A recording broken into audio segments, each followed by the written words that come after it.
The difficulty is there are not enough number of accessible points to the beach. However, in view of that, in regards specifically to our community, the Portlock Community Association have said, look, if you want to use driveways, you know, please do. And I believe it's been a number of years by which people would not be denied going to the beach vis-a-vis private driveways. Of course, as long as they don't camp out and put their barbecue and do other kinds of things within the driveway, but the access has been there. I think this is a discussion, and if there was a purchase of a right-of-way, if you recall the charter amendment where we had 0.5% of real property taxes dedicated to an open space fund, if the will was there, you could purchase those with that fund that the city and county now is building upon.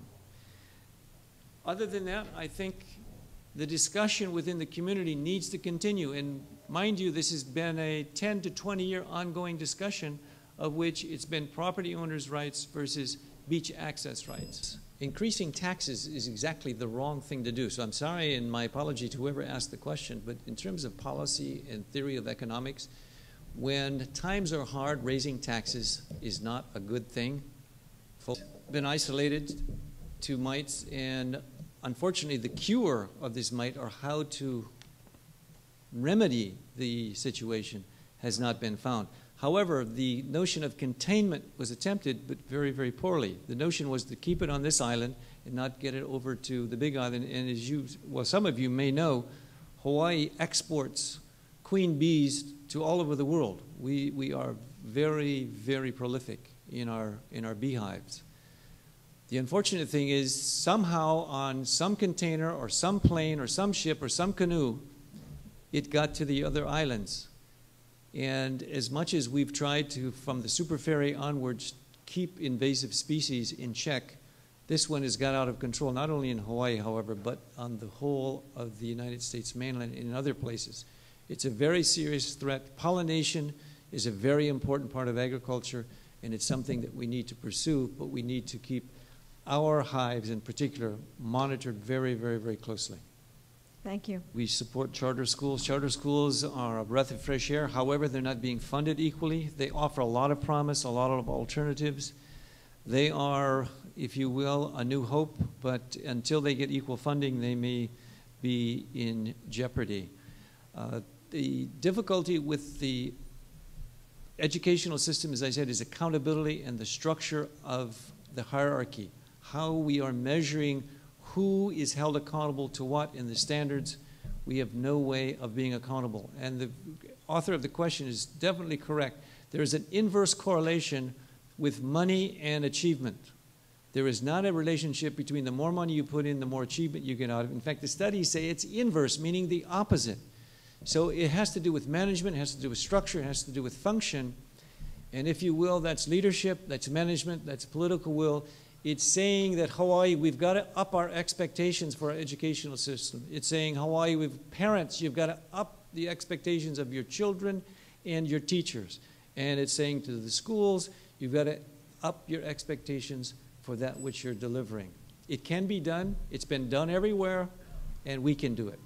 The Lieutenant Governor's office had 2 to 9 million if you use schools like this, and you don't have this huge amount of overhead by funding publicly their campaigns.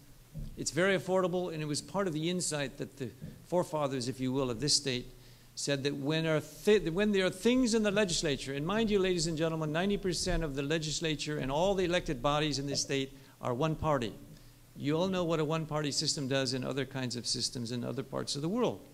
They fear touching things that will disturb vested interests.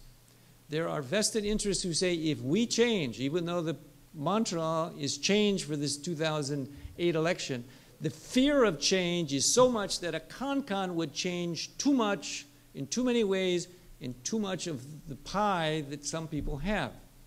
I don't fear what the con would do. For example, term limits. Do you think people should stay forever and ever in office? Well, we won't even hear a bill on term limits, but a con would. In terms of open space and things that we should have as priorities, a con would look at those things. Things which otherwise elected officials have too much of a guarded personal vested interest. You, the people in the con, not we elected officials, can decide much better and much wiser. Thomas Jefferson said, trust the common sense of the common people for the common good, and that's what a CONCON is all about. I guess experience makes a difference. 2 years on the neighborhood board, 10 years in the legislature. I think I know the actors, I know the issues. You know me as the community, I know you as the community. You've trusted me when I went out and worked for you and with you. I think it's a matter of experience, knowledge, trust, and why I was asking in the beginning for your vote for reconsideration is because we are under a threat. And the threats that I worked with you, with Kaiwi, with Camilo Nui farmers, and what now is going to be a threat of the economy in the legislature, I think you need somebody with a business background. Public service is good. I was in the Peace Corps, I was in the UN, I was in the Democracy Office of the Foreign Aid Office. But 15 years as a businessman has taught me how to cut budgets, how to deal with crises which we are now facing in the state of Hawaii.